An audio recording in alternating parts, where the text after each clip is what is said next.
নদিয়া রানাঘাট দক্ষিণ বিধানসভার উপনির্বাচনে ৩৮,০০০-এরও বেশি ভোটে জয়লাভ করল তৃণমূল প্রার্থী মুকুটমণি অধিকারী।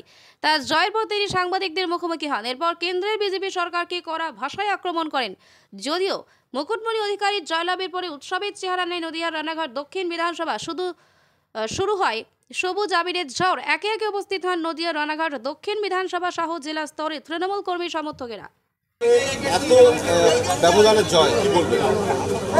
আমরা আপ্লুত, আমরা কৃতজ্ঞতা প্রকাশ করি। আমরা সমস্ত রানাঘাট দক্ষিণের মানুষের কাছে নতমস্তকে প্রণাম জানাই, ছোটদেরকে ভালোবাসা জানাই এবং সর্বোপরি মমতা ব্যানার্জি, অভিষেক ব্যানার্জি এবং আমার নেতৃত্ব কর্মী সমর্থকদের কাছে আমরা চিরকৃতজ্ঞ। লোকসভা ভোটের পর বিধানসভা এত ভালো ফল কীভাবে হলো মনে হচ্ছে?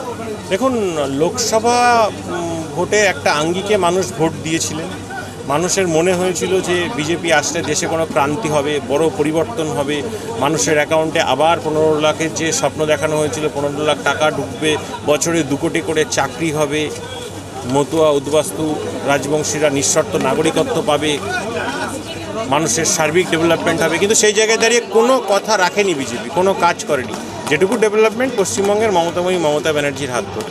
তো সবাই উন্নয়নের কাণ্ডারি মমতা ব্যানার্জির সমর্থন। বিধানসভায় আপনি ওখান থেকে জয়ী হয়েছিল, সেভাবে কোনো উন্নয়ন হয়নি। এখন কি বলবেন?